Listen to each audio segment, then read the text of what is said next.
Ser Podcast.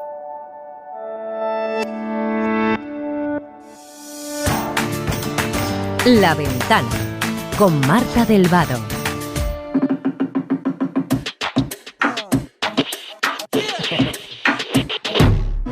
Esa she se la beat, hey. Don't wanna worry about this all day long. Esa she se la beat, hey. Cada día casa te vas al rey, hey. Nobody wants to be alone. Nobody wants. But there is a world outside your phone. If you see the bright side, you'll be free. Trobar-me a mi és el millor regal que tinc. Let's forget it tonight. You will see.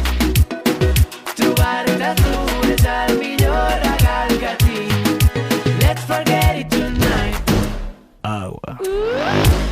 ¿Qué tal? Buenas tardes. Abrimos la ventana de este miércoles 24 de agosto con Matías Vallés en Radio Mallorca. Matías, buenas tardes. Buenas tardes, Marta. Ana Iris Simón aquí en Radio Madrid. Hola, Ana Iris. Buenas tardes, Marta. A ver, vosotros, en algún momento, de pequeños, ahora, ¿habéis tenido algún ídolo, un personaje a quien os quisierais parecer? ¿Matías? En la adolescencia, por supuesto, en mi adolescencia eran los típicos, por ejemplo, en la esfera internacional, Bob Dylan, entonces te dejabas el pelo largo para parecerte a Bob Dylan. Y hay una imagen que vosotras tenéis no olvidada, sino que no vivisteis, y es un disco de Simon y Garfunkel, que son los grandes éxitos, que aparecen con unos vaqueros y toda España se pobló de vaqueros, mucho antes de Bruce Springsteen, porque se suele asociar a Bruce Springsteen y es a Simon y Garfunkel. Y para no eludir la cuestión que yo creo que en el fondo nos estás planteando, Marta, a mí lo más bonito que me han dicho nunca es: eres el hermano feo de Daniel Day-Lewis, que todavía no ha protestado, por lo tanto, bueno, me conformo con este papel secundario. Yo a Hermione Granger, no Emma Watson, la actriz, sino Hermione Granger en las primeras películas de Harry Potter, ¿no? Además, yo tenía el pelo rizado y como que ella se lo peinaba y se lo dejaba feísimo, pero yo empecé a peinármelo también y a dejármelo feísimo, encrespado. Y ya más de mayor, cuando empecé a escribir, a Cortázar, que es un ídolo adolescente. No quería ser igual de alta ni que se me separasen los ojos como él, pero sí que quería escribir como él. Oye, y de pequeños lo típico que siempre dice la gente, ¿no? ¿A quién os parecéis más, a vuestro padre o a vuestra madre? Yo tengo un problema con eso, y es que cuando me veían con mi madre, ¡ay, esta niña es igualita que su madre! Me veían con mi padre, ¡oh, eres igualita que tu padre! Y es que mis padres se parecen, cosas que les pasan a muchas parejas, ¿no? Que de repente, a lo mejor no es un problema, a lo mejor hay hallarlo. Los ves y dices, mientras que no sean primos, ¿no? Que mi padre y mi madre creo que no lo son. Pues, es que claro, esta similitud física también puede ocurrir entre personas desconocidas, sin vínculo familiar. Y ocurre porque por azar tienen un genoma muy similar, pero es que además tienen también comportamientos y hábitos parecidos. Este hallazgo, que puede ser importante a medio y largo plazo para las ciencias forenses, es el resultado de una investigación que ha liderado el científico español Manel Esteller, que publicó ayer sus conclusiones en Cell Reports. Vamos a saludarle. Manel, buenas tardes. Hola, buenas tardes. Y felicidades porque la investigación está generando mucha expectación a nivel mundial. Muchas gracias. Bueno, lo importante es de que sea útil. Para hacer vuestra investigación habéis tenido que encontrar personas con parecidos faciales pero que no tienen ningún parentesco. ¿Y cómo lo habéis hecho? Porque la verdad es que yo estoy viendo las fotos de las personas en El País, en el New York Times, y es que se parecen muchísimo. Sí, como decíais, si somos familia nos parecemos al padre, a la madre, a los hermanos, a los abuelos.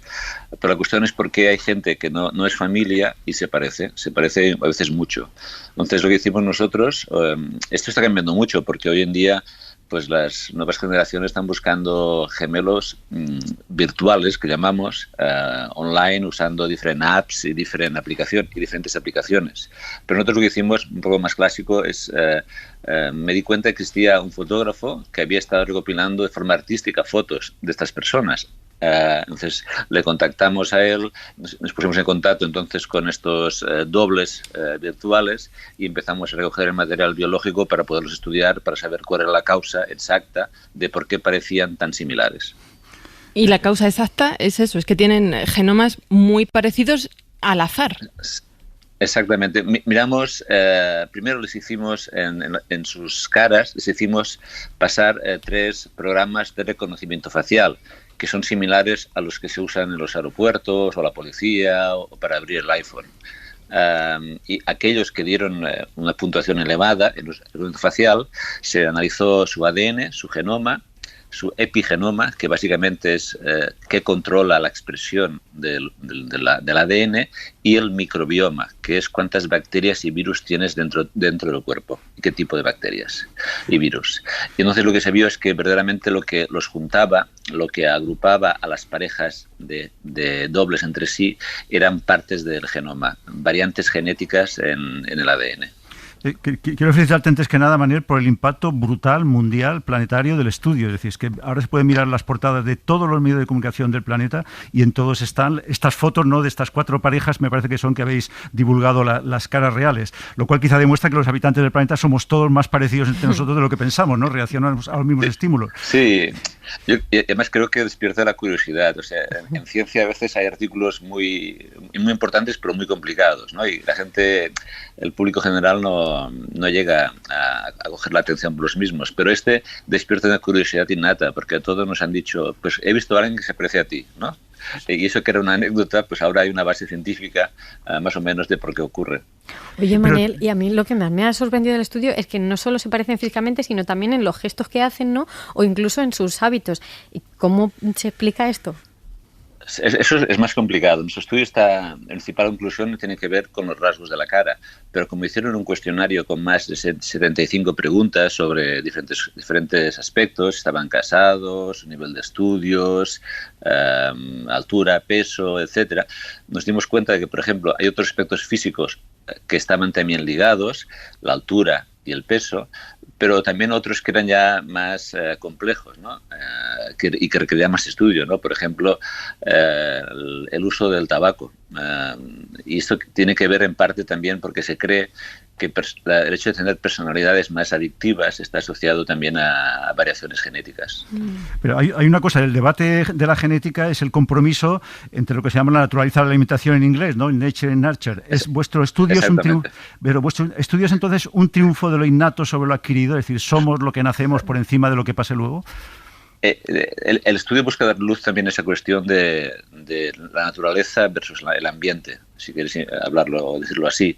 El estudio dice que la genética es muy fuerte y nos empuja nos empuja nuestra cara a tener un aspecto concreto, la misma, ¿no? Y quizá de otros aspectos. Pero también da un margen de esperanza, en el sentido de que cuando vemos el epigenoma, esta regulación del ADN y el microbioma, es distinto entre ellos. Y esas tienen que ver directamente con lo que hacemos, con el estilo de vida. Por tanto, sí, somos empujados a tener un aspecto o quizás ser de cierta forma, pero lo que hacemos también es importante y acaba modulando. Sería como la luz de una habitación, el interruptor que la enciende o la apaga, si la genética, pero tienes aquel pequeño botón, ¿no?, que regula la intensidad del mismo, de la luz, pues sería esa regulación de la intensidad, sería esos factores ambientales, nutricionales, etcétera. Manel, y por ejemplo, a nivel individual, ¿nos serviría cada uno de algo conocer a nuestro doble, ubicarlo? Es difícil de decir a nivel individual cuáles serían los usos, ¿no? Creo que responde más a curiosidad humana, ¿no?, en este caso, de saber que tenemos un doble. Y además esto es un gradiente, es un abanico. Hay gente que es muy igual a otra un poco igual, menos igual, nada igual. Hay un gradiente, por supuesto. Y no son idénticos como evidentemente son los gemelos monocigóticos que se llaman, que tienen todo el ADN igual. Pero yo creo que las utilidades de esto, aparte de esta cuestión de naturaleza versus ambiente, tienen que ver sobre todo posibles conclusiones en futuro sobre medicina forense. Eso, ¿como cuáles? Y también, por ejemplo, cuando ahora este estudio da las bases para que otros investigadores también desarrollen herramientas a partir del ADN desnudo, tienes una muestra de ADN desnudo, ADN desconocido, ser capaz de reconstruir la cara del propietario de ese ADN. ¿De acuerdo? Entonces, esto puede ser muy útil. Imagínate un crimen que solo tienes el ADN y no sabes quién es, pues ayuda a resolverlo, sean violaciones, personas desaparecidas, asesinatos, etcétera. Puede intentar ayudar a hacer el retrato robot de esa persona a partir del ADN.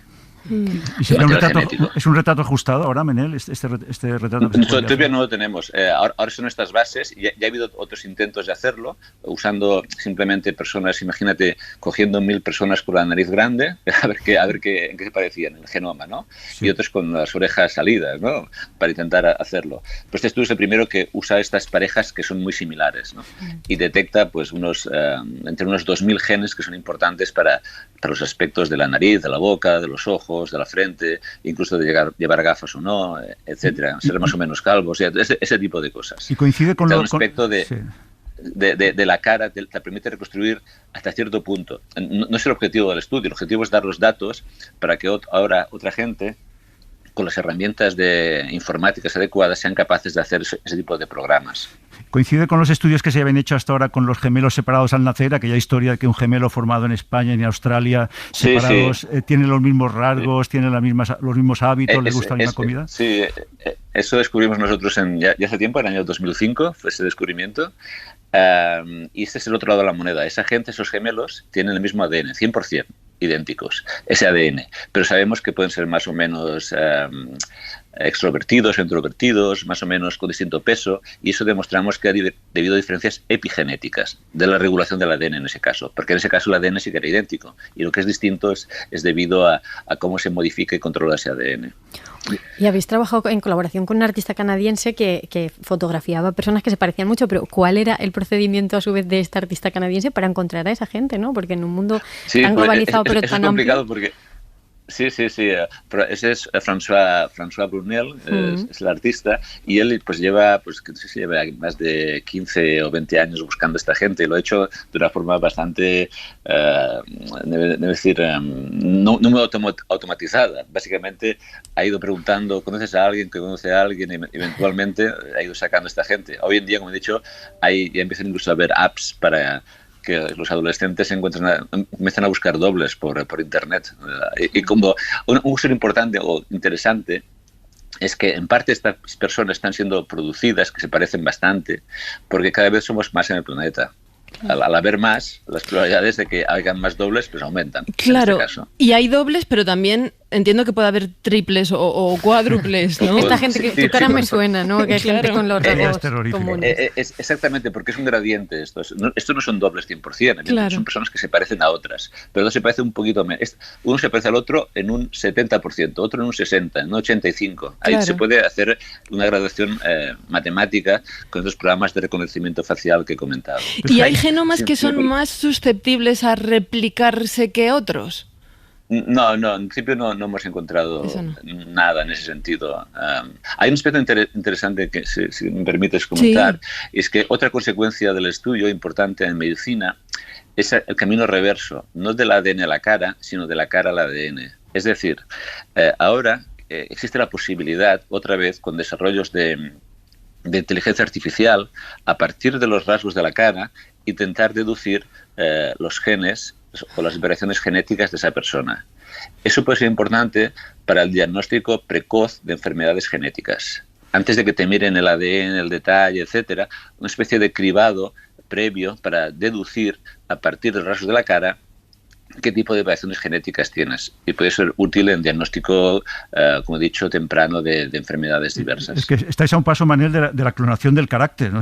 De la reproducción a la escala. El carácter es muy complicado, además se cree que es multifactorial. Pero en todo caso, de aspectos físicos sí que está mucho más cerca. No, pero en las fotos, por ejemplo, que reproducís, que como yo creo que ha visto mucha gente, casi podemos comentar, por ejemplo, hay un modelo, el varón calvo, con barba, que es el modelo Antonio Resines, ¿no? Que ya es verdad que le asignamos un carácter. Y el otro es el varón profesor de instituto, incluso investigador científico, diríamos, con barba, gafas de montura dura, no peinado con un exceso de cuidado. Es decir, sí que hay una interrelación. Y te quería pedir en esto, porque también está relacionado vuestro estudio con uno de los temas punteros ahora en lo científico, que es el reconocimiento facial, también discutido incluso éticamente. ¿Cuál es la conexión con este punto? Sí, evidentemente, claro, ahora si pensáis de que a partir de la cara se pueden deducir genomas y esos genomas están asociados a un riesgo de enfermedad, es importante saber que hemos de hacer todos los mecanismos a activar para evitar cualquier tipo de discriminación asociada a las caras, evidentemente.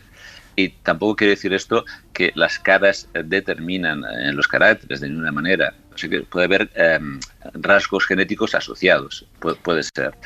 Por ejemplo, el acúmulo de una variante genética que acumula grasa en la cara, que hace que la grasa determina la forma de las caras, pues esa grasa también determinará que eventualmente esas personas ambas no solo tengan la misma cara, sino que ambos sean obesos. Imagínate, en ese caso, va un poco más allá del aspecto físico de la cara. Oye, Maneli, has dicho antes que se podía establecer porcentualmente cuánto se parecía a alguien. ¿Cuál es el máximo que habéis encontrado? ¿La gente que más se parece? Pues hay alguna gente pues que están por encima del 90%. Nosotros hemos seleccionado aquellos más parecidos para intentar encontrar realmente resultados máximos en ese caso. Tú puedes ir bajando el corte y diciendo cuánto se parecen, pero hay algunos que se parecen un 90%.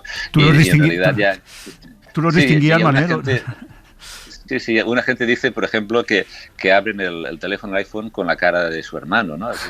Pero claro, un hermano y tú compartís cara muchas veces, se parece mucho. Y una última cosa, yo me hice el test de ADN, que tú saliva, lo mandas a Estados Unidos y te dice, pues tú... Sí, y luego te empareja con otra gente primos segundos, se supone tuyo. ¿Esto qué fiabilidad tiene? Porque... Sí, la fiabilidad es bastante, o sea, la herencia familiar está asociada a las variaciones genéticas, entonces eso es fácil de hacer y se conoce desde hace tiempo. Nuestra familia está relacionada clarísimamente con nosotros porque venimos de ellos, por tanto se pueden hacer árboles genealógicos hasta varias generaciones atrás. En este caso, por ejemplo, nosotros en estas personas hemos ido cientos de años atrás y no hemos visto que sean familia para nada, o sea, son producidos por azar verdaderamente. Pues Manel, una pregunta, Manel, ¿tú vas a buscar a tu doble genético por ahí? No, yo creo que no, ya me han dicho que me parezco a algunos, por lo tanto no creo que sea necesario. ¿Y tú los distinguías, Manel, a los dos miembros de cada pareja?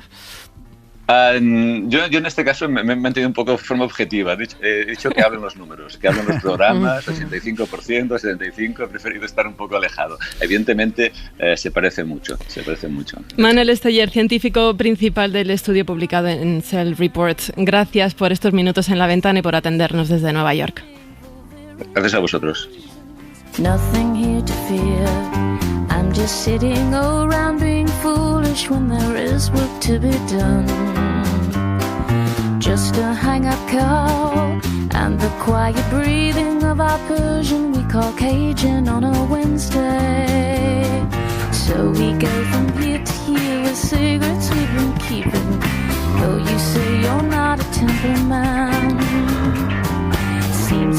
Vamos a cambiar de tercio porque se está organizando un macroevento de criptomonedas para este fin de semana en el WeThink Center de Madrid, que pretende reunir a más de 7.000 personas en torno a este mundo de la especulación y buscar inversores, no sé si llamarlo adeptos. La Comisión Nacional del Mercado de Valores alerta de que la empresa que organiza este acto, que se llama Mundo Cripto, y varios de los patrocinadores de ese evento no tienen autorización para prestar servicios de inversión o para captar fondos. De hecho, ni siquiera están registrados en la CNMV, es decir, están consideradas como chiringuitos financieros. Para entender mejor de qué estamos hablando, hemos llamado a nuestro compañero de la sección de Economía, Jordi Fábrega. Jordi, buenas tardes. Hola, buenas tardes. A ver, ¿quién organiza este evento? ¿Con qué objetivo? Pues este evento se presenta como el gran evento de las criptomonedas. Es un encuentro centrado en estos criptoactivos, pero también en el metaverso, y que va a reunir de manera presencial, pero también telemática, a los que estén interesados en este mundo. Lo organiza una empresa que se llama Mundo Cripto. Es una empresa fundada en Canarias y que se presenta como una academia de formación. Aseguran los organizadores que las plazas para este evento ya están agotadas, tanto las 7.000 que han puesto a la venta para asistencia presencial como las 30.000 virtuales. Es un evento gratuito, aunque antes hay que pagar un depósito que se devuelve para aquellos que quieran asistir de manera presencial, y que ha utilizado como gancho una fuerte campaña de promoción en redes sociales y los nombres de personajes famosos para atraer a más interesados. Se anunció el evento con Cristina Pedroche y Jorge Fernández como presentadores. Hoy Jorge Fernández se ha desmarcado, ha dicho que no será presentador de este evento, y según ha anunciado la empresa organizadora, Pedroche tampoco estará este sábado en el WeThink. Pero es que además en el cartel de invitados, además de estos nombres, había economistas como Daniel Lacalle o Juan Ramón Rayo, que hablarán durante el acto sobre la situación de la economía y las criptomonedas. y también representantes políticos de algunos países, como El Salvador, que apostó en su día por el Bitcoin como moneda legal. Todo esto es lo que han utilizado como gancho para atraer a los asistentes y, por lo que dicen, tienen todas las entradas vendidas. Parte de esta polémica viene por eso, porque la CNMV ha recordado que esta empresa no está autorizada para ofrecer servicios financieros. ¿Qué significa esto? ¿Qué implica para los servicios que presta la empresa? Bueno, como dices, lo que ha hecho la CNMV, la Comisión Nacional del Mercado de Valores, es recordar que Mundo Cripto, esta empresa organizadora, forma parte de una lista de compañías que pueden estar prestando servicios financieros sin tener permiso. Añade además que entre los participantes y colaboradores del evento hay otras empresas que directamente han sido calificadas como chiringuitos financieros. Pese a esto, la CNMV no puede impedir el evento, solo recuerda esta información y añaden que esperan que durante el acto no se hable únicamente de las ventajas de invertir en criptoactivos, sino que también se advierta de los riesgos que tienen estas inversiones. Es decir, lo que hace la CNMV es avisar de que esta empresa no puede captar dinero, que no está registrada para hacerlo, algo que Mundo Cripto siempre ha dicho que no hace. Ellos dicen que son una academia de formación, que no son una empresa de inversión, que no captan dinero y que se dedican solo a formar, y que ese es el objetivo del evento de este sábado en Madrid. Pero entiendo que no lo captan directamente, pero uno de los objetivos es impulsar o animar a que la gente invierta en este mundo de las criptomonedas. Es una academia de formación en criptomonedas, por lo tanto, lo que hacen es explicar cómo funcionan y animar a la gente a que invierta en estos activos que en realidad han crecido bastante en los últimos años y muchas empresas han aflorado en este sector. Es verdad que como no hay una regulación específica para el mundo de las criptomonedas, el hecho de que una academia intente informar sobre este mundo no se puede impedir, no se puede prohibir. No está regulada la inversión, por lo tanto no está tampoco regulada cómo tiene que ser la formación y la información sobre este mundo de los criptoactivos. Jordi, si dijéramos que no saldremos de aquí hasta que no entendamos qué son las criptomonedas, ¿cuánto tiempo tendríamos que estar encerrados? Pues no sé, pero yo creo que llegamos unas cuantas temporadas de verano enteras, porque el mundo de las criptomonedas es un mundo complejo, especialmente porque hay prácticamente un sistema para cada una de las criptomonedas y hay más de 12.000 criptomonedas en el mundo. No es una cuestión como las divisas, que pueden tener sus diferencias, pero digamos el mercado funciona en parámetros similares. Aquí prácticamente cada una tiene un funcionamiento distinto. Unas tienen lo que se llaman unos activos tangibles detrás, otras no, otras están limitadas en el precio de subida bajada, otras están incluso capadas el número total de monedas que puede haber, otras no. Es decir, es un mundo totalmente complicado de entender. Pero lo que tienen en común es el riesgo, Jordi. ¿Cuál es la diferencia con otros mercados especuladores, por ejemplo? ¿Cuál es la diferencia entre invertir en criptomonedas, en el mundo criptomoneda, o invertir en bolsa? Básicamente la principal y única diferencia es que unos están regulados y otros no están regulados. Esa es la principal diferencia y a partir de ahí esto genera una serie de consecuencias. Por ejemplo, tanto el Banco de España como la Comisión Nacional del Mercado de Valores han recordado varias veces en los últimos meses que las criptomonedas son, por un lado, instrumentos complejos en los que hay mucha especulación, que los precios de las criptomonedas se forman de una manera que es fácilmente manipulable porque no está regulado y nadie comprueba si la formación de precios está bien hecha o no. Además, añaden que no es un mercado en el que los inversores estén protegidos como pueden estar en la bolsa al comprar acciones o invertir en fondos de inversión, porque en estos mercados más regulados las empresas tienen que ofrecer una información periódica, cómo van sus cuentas, si ganan más, si ganan menos, en qué están invirtiendo. Tú tienes información de cuál es su patrimonio, si está creciendo, si está bajando, cuál es su deuda. En el caso de las criptomonedas no te dan esta información. Además, en el caso de las acciones, las cotizaciones están supervisadas por organismos reguladores. Si suben mucho, o bajan mucho, pueden intervenir, pueden preguntar, pueden ver si hay algún problema detrás y suspender la cotización. En el caso de las criptomonedas hemos visto cómo en algunos momentos han subido de manera espectacular durante un día o durante unas semanas y de repente, sin que hubiera una explicación aparente detrás, las siguientes sesiones en el mercado de las criptomonedas han empezado a caer su valor de manera espectacular. Esta es la gran diferencia, regulación o no regulación, y de ahí es donde decae, digamos, todo lo demás. Pero uno de los objetivos de este mundillo de las criptomonedas es crear una economía paralela a la economía regulada de los estados. Mi pregunta, que siempre me hago al pensar esto, es: ¿no puede haber un estado, o en este caso, por ejemplo, un conjunto de estados como la Unión Europea, que diga el que tenga bitcoins luego no va a poder sacarlos y no va a poder tener euros? O sea, los bitcoins no van a ser cambiables por euros o por cualquier otra moneda, ¿no? Los estados no pueden hacer nada para frenar, digamos, o para poner límites a este negocio. Bueno, de hecho se está discutiendo una regulación de las criptomonedas a nivel de la Unión Europea. El problema es que esa regulación se lleva hablando de ella durante muchos años y de momento aún no ha visto la luz. Parece que en los últimos meses sí que ha recibido un empujón, pero de momento el Reglamento Europeo de Criptomonedas sigue a la espera de su aprobación en el Parlamento Europeo y por parte del Consejo, y después se tendrá que trasladar a cada país. Pero el gran problema es ese, que por mucho que ha habido propuestas, ideas, no ha habido una aprobación definitiva de ningún reglamento, de ninguna regulación, y eso es lo que está generando, primero, que los reguladores no puedan intervenir, porque si la Comisión Nacional del Mercado de Valores, el Banco de España o el organismo que se decidiera que se tiene que encargar de esta supervisión lo hiciera, probablemente no estaríamos ahora hablando de esto, o estaríamos diciendo cuáles son los límites exactos que tienen las criptomonedas, cosa que ahora no tienen.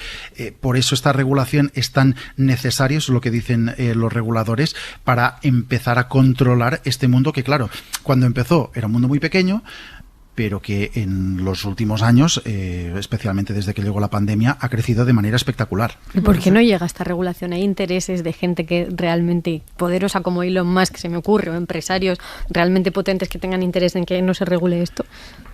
Bueno, ahí los intereses de unos y otros ya es más difícil de entrar, pero digamos el problema al menos que se ha puesto más sobre la mesa en el caso europeo es la negociación que encontramos en muchos aspectos entre el Parlamento Europeo y el Consejo. El Parlamento Europeo quería una regulación algo más restrictiva que lo que habían planteado inicialmente los estados y se estaba negociando. Pero si hay países que dicen que es el futuro, habías hablado antes de El Salvador, hay expertos y acreditados que hablan de que es un simple tema piramidal. Si no hay Banco Central, si no hay una Comisión del Mercado de Valores, ¿quién introduce el factor confianza en una criptomoneda? Esa es una buena pregunta para los organizadores del evento. Exacto, quiero decir, pero es que si solo se tomara bromas y dijeran, no, estos son los negacionistas, como la semana pasada estábamos con los de la Tierra plana, bueno, tal, pero claro, dicen, no, es que hay tantos premios Nobel, digamos, que creen en las criptomonedas y que ven el futuro de la economía mundial en la criptomoneda, como quienes dicen que esto es un disparate y que no va a ninguna parte. ¿Cómo está ahora por lo menos el balance de fuerzas? Básicamente el gran problema que tenemos también es la cuantía del número de criptomonedas que hay. Ahora estamos en un momento en el que ha habido una expansión que ha generado más de 12.000 criptomonedas.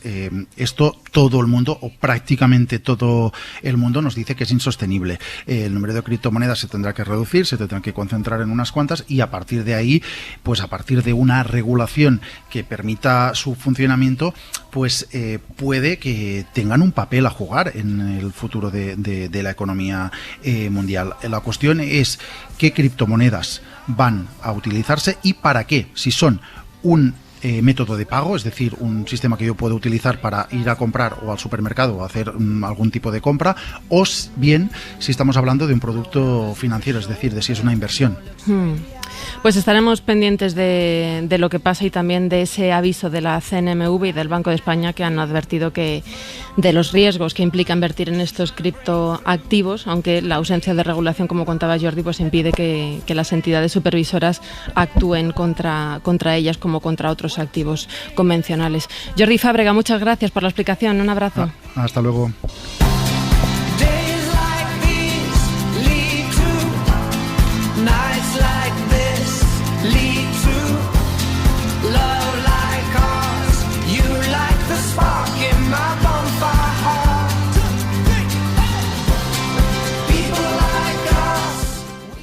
La Ventana, en Ser Podcast. La Ventana, con Marta del Vado.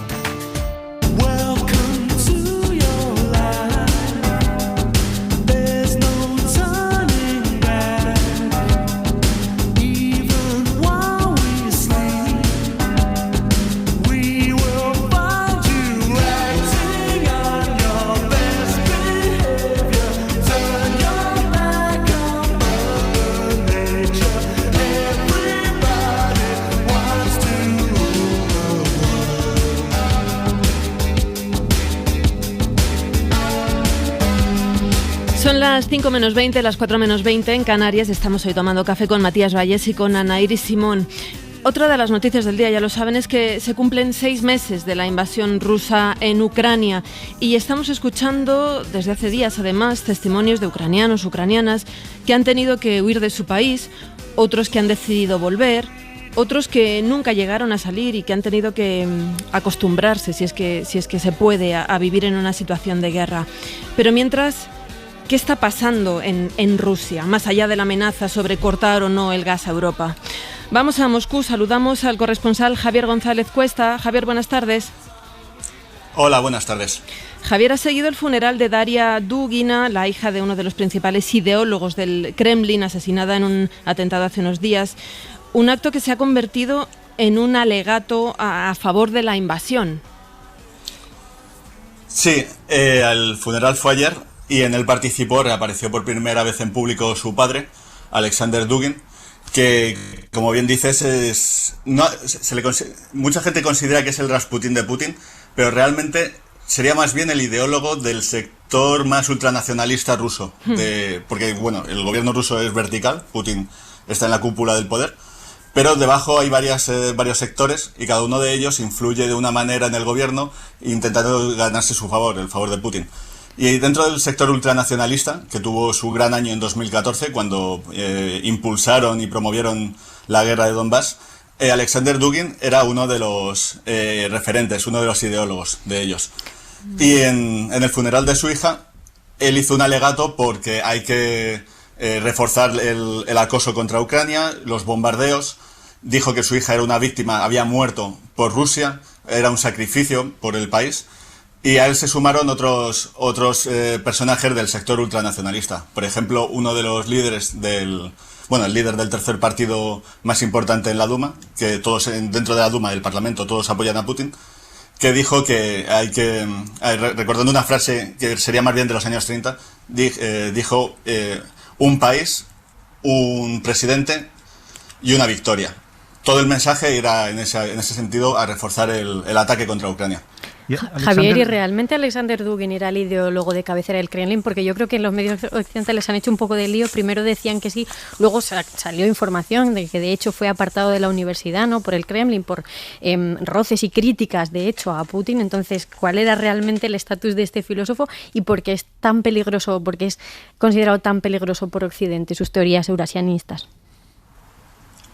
Alexander Dugin es uno de los cofundadores del Partido Nacional Bolchevique, con Eduard Limonov, el escritor, y su papel ha sido exagerado. Él nunca ha sido asesor de Putin directo, nunca ha estado dentro de nada del gobierno como tal, pero sí es cierto que ha sido como un ideólogo de referencia de un sector bastante importante, el ultranacionalista. Por ejemplo, el empresario Konstantin Malofeyev, el dueño de la televisión Tsargrad, que fue además el organizador hace 6 meses más o menos de la boda del zar español, no sé si os acordáis, de Jorge Romanov, sí, aquí en San Petersburgo.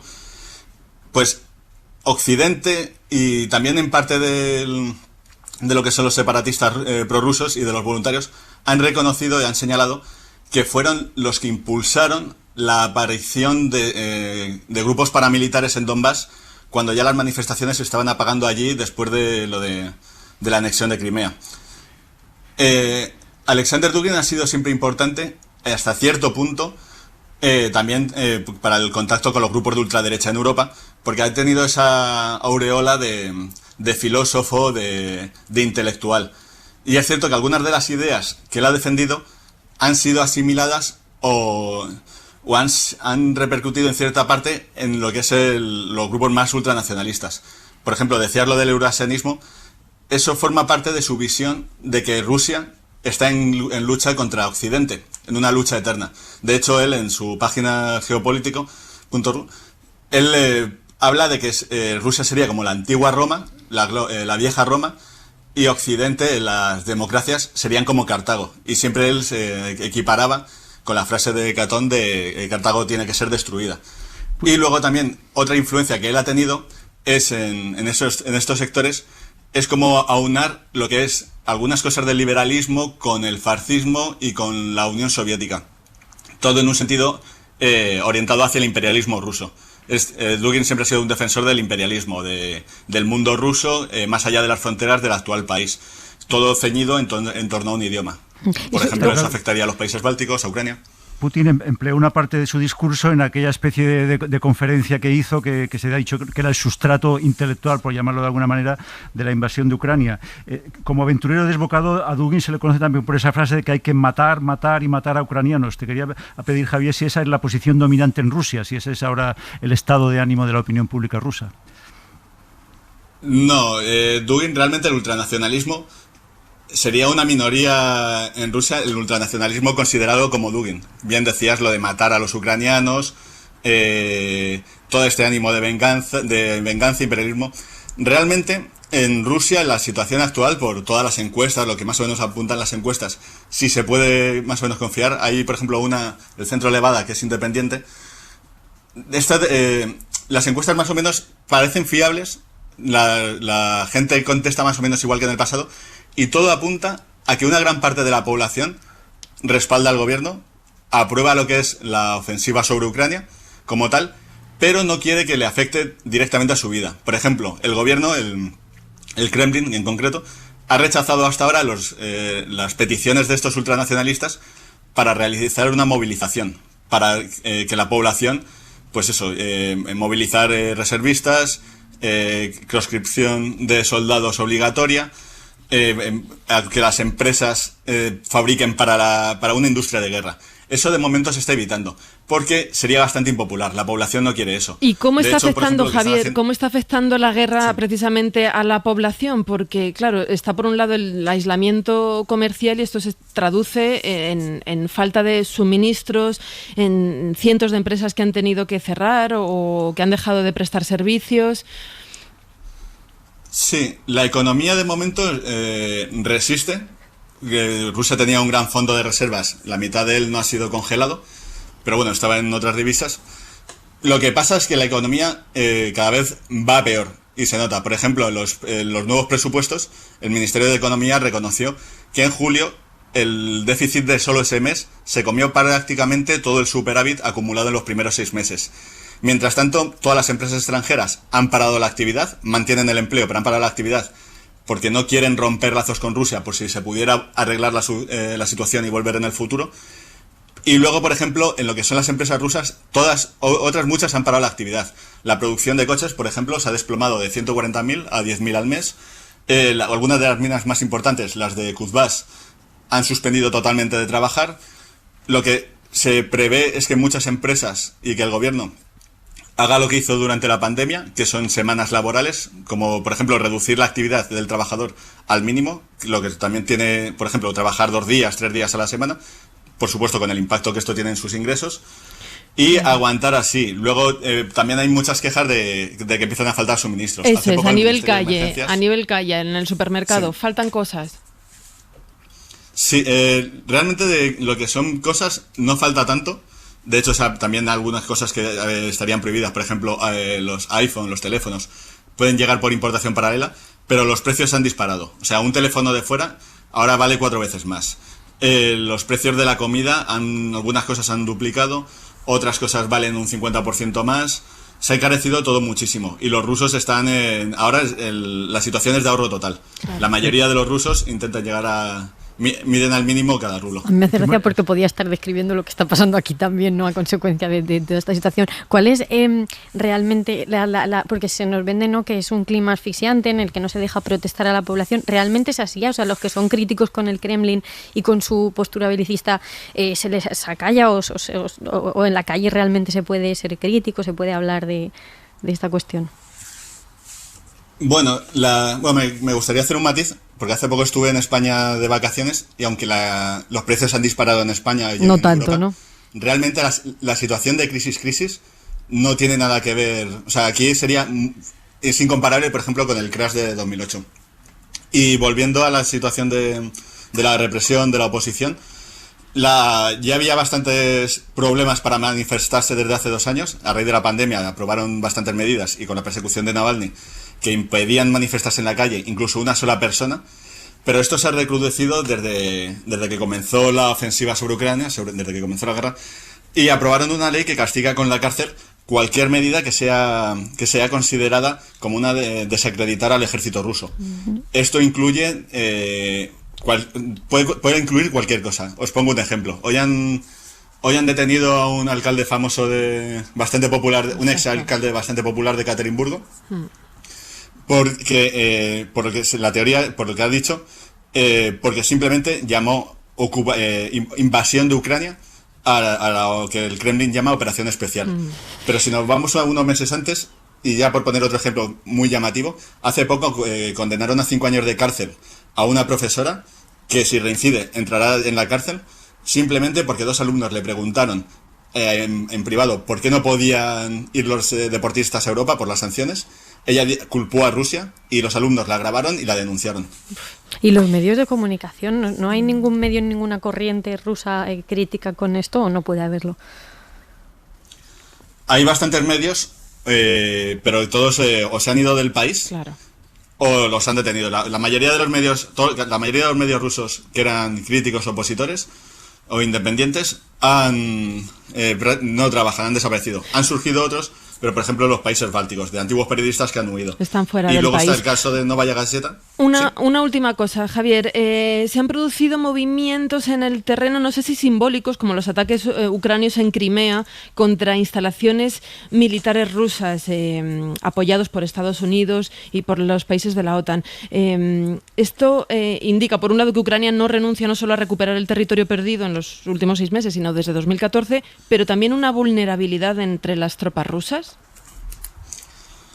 Los últimos ataques desde julio han demostrado que se está cruzando otra línea dentro de lo que es la guerra, y ahí se pone, la gran duda es cómo responderá Putin, porque Crimea, a diferencia de Donbass, ha sido siempre considerado como territorio ruso de facto desde la anexión en 2014. Y precisamente uno de los pretextos que dijeron al principio para justificar la invasión, el ataque, fue que a lo mejor en el futuro, con el apoyo de la OTAN, los ucranianos podrían intentar retomar Crimea. Hace un año el gobierno de Zelensky lanzó una plataforma para recuperarla políticamente, pero claro, la guerra ha cambiado totalmente la situación y ahora están probando bombardeos de aeropuertos, de depósitos. Y de momento Rusia no ha respondido como se esperaba, intensificando aún más los ataques. Bueno, seguiremos lo que pasa desde Moscú contigo. Javier González Cuesta, muchísimas gracias. Nada, un saludo. Le soleil qui m'éblouissait brille encore les jours de beau temps. Mais c'est quand les vents forts ont soufflé que j'ai dû y laisser des dents. Et quand la pluie a redoublé, mes yeux se sont troublés souvent. C'est vrai que je ne suis plus celle que j'étais. Est-ce moi qui ai changé? Qui ai changé vraiment?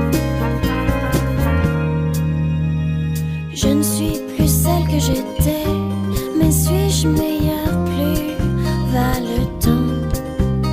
Suis-je une femme ou une fille qui essaie et qui échoue lamentablement? Et mon regard. Esta semana el hashtag cumple 15 años, estas etiquetas que utilizamos para tener más repercusión en redes sociales. Fue un consultor que se llama Chris Messina quien el 23 de agosto de 2007 publicó en Twitter el primer hashtag, que era #Barcamp, creando así una forma de agrupar el contenido en Internet, de clasificarlo y de generar tendencias. Vamos a saludar a Ícaro Moyano, que es experto en marketing digital. Ícaro, buenas tardes. Hola, ¿qué tal? Buenas tardes. Te pregunto, ¿cuál es tu hashtag favorito? Ay, a mí es que me da mucho pudor. O sea, yo los entiendo, pero creo que has dicho 15 años, que hace muy joven el hashtag y muy mayor a nosotros. Yo creo que solamente los uso ya de forma irónica, ¿no? O sea, es como el subtexto del hashtag. Usar el hashtag como para ponerle tono a lo que dices. Porque me da esa sensación de, ¿pero para qué lo estás poniendo? Es verdad. Para ampliar una conversación, para buscar seguidores nuevos. Entonces a mí, como me da mucho pudor y llevo fatal la vergüenza ajena, ya solamente los uso de forma irónica. Son de boomers los hashtags, se han quedado para la generación boomer, ¿tú crees? No, yo creo que se han quedado para un tipo de experto en social media que cree que es una forma de crecer, para los usos irónicos y luego, a ver, hablemos un poco en serio, también para los momentos en los cuales celebramos algo todos juntos, ¿no? Yo creo que los hashtags nos sirven para salir de nuestra campana y darnos cuenta de que hay conversaciones que le interesan a más gente y nos ayudan a conocer y a descubrir. Pues los seguimos usando cuando tienen gracia, con el fútbol, con los grandes eventos deportivos, con las grandes noticias, los momentos en los cuales de verdad las conversaciones se convierten en globales. Es que hay algunos que es hasta diríamos lógico que hayan tenido éxito. Estoy pensando en el Me Too, que yo creo que es el hashtag por excelencia, que por cierto, cuando, no es por reivindicar a los boomers, pero cuando Me Too se convierte en éxito es cuando los boomers lo adaptan a los medios de comunicación habituales y se emplea ya Me Too como una palabra, ya no como un hashtag y sin ninguna vinculación a Internet. Pero respecto al papel de ordenación que creo que tienen en principio, y claro, a mí me gustaría saber, porque claro, sí, el hashtag más utilizado es love, pero claro, love, o sea, amor, yo no sé qué ordena eso. O sea, claro, podría especificarme un poco más, ¿no? Yo, pensando antes, ¿no? ¿Para qué nos valen los hashtags? Yo creo que las plataformas sociales, las redes, tenían una tendencia hace 10, 15 años a verticalizarse, ¿no? A que la conversación fuese cada vez más intensa, pero solamente con los nuestros. Los hashtags nos permiten ampliar la conversación a comunidades que comparten intereses con nosotros. Es una forma de no sentirnos solos o de descubrir que hay más gente que le gusta lo que nos gusta a nosotros, incluso si es el amor, y luego probablemente para agitar una campana o meter ruido, que a mí es donde me preocupa su uso o donde me preocupó su uso durante unos años, ¿no? Cuando de repente cualquier tendencia que generase ruido acababa convirtiéndose en noticia y eso fue una forma como de dopar la actualidad informativa y a lo mejor se convirtió en un recurso un pelín inquietante. Y sin embargo la mayoría suelen ser positivos, es decir, frente a la tendencia que se dice en las redes, al odio, sí, al hate, son beautiful, fashion, no sé, cosas como que nos hacen sentir bien, ¿no? Yo creo que esos tienen que ver con las ganas que tenemos de que nuestro contenido se vea. Fíjate que esas etiquetas a las cuales haces referencia, donde realmente se producen o son populares no es en Twitter, que es donde estamos todo el día los que nos gustan los medios de comunicación. Son etiquetas que se usan mucho en Instagram. Efecto, sí, y es la forma en la que intentamos que más gente disfrute de aquello que nos hace felices a nosotros. O sea que si te bajas del cinismo y de la ironía, tiene un punto agradecido, ¿no? Yo pongo esas etiquetas o recurro a ese tipo de términos porque lo que quiero es que aquello que a mí me hace feliz y me guste sea descubierto y visto por más gente que ponga los ojos sobre mí. Que yo creo que es el uso que tienen las etiquetas en sitios como Instagram, que probablemente es distinto del uso que tienen las etiquetas en sitios como Twitter, ¿no? En Twitter es prácticamente organizar las tropas alrededor de algo que nos hace llevarnos las manos a la cabeza o agitar los bracitos, y en Instagram tiene más que ver con esto que me gusta a mí, a ver a cuánta gente le gusta más. Claro. A mí me es muy útil, yo estoy embarazada ahora, he estado embarazada recientísimamente porque tengo un hijo muy pequeño y me gusta porque me meto 38 weeks pregnant y te sale cómo de gorda está la gente en esa, entonces te puedes ir comparando, ves otras embarazadas, ves trucos. Claro, ese yo creo que era uno de los primeros usos de las etiquetas, ¿no? Era darte cuenta de que hay más gente que le apasiona lo que te apasiona a ti. Porque en las plataformas sociales que se organizan por yo sigo, tú me sigues, o yo me suscribo, tú te suscribes, de repente esas comunidades en el fondo son campanas, ¿no? Es muy chiquitito y te da la sensación de que puedes acabar teniendo la sensación de que solo es eso. Y de repente una etiqueta rompe ese cristal y dices, hostia, embarazada de 38 semanas somos millones. Claro. Y de repente formas parte de una conversación más grande y te das cuenta de que la comunidad es más grande que tus propios intereses. Y Caro Moyano, te despido con un hashtag feliz miércoles. Bueno, porque ya es casi fin de semana. Eso. Un beso. Un beso, un abrazo, muy buenas tardes. Matías, nos vemos, hablamos mañana. Un beso. ¿A quién te pareces tú, Marta, que no lo has dicho? Hashtag ¿a quién te pareces? Hashtag no lo digo, me lo reservo para mañana. Un beso. Un beso, hasta mañana. Suscríbete a La Ventana. Todos los episodios y contenidos adicionales en la app de Cadena SER y en nuestros canales de Apple Podcast, Spotify, iVoox, Google Podcast y YouTube. Escúchanos en directo en la SER de lunes a viernes a las 4 de la tarde. Cadena SER. La radio.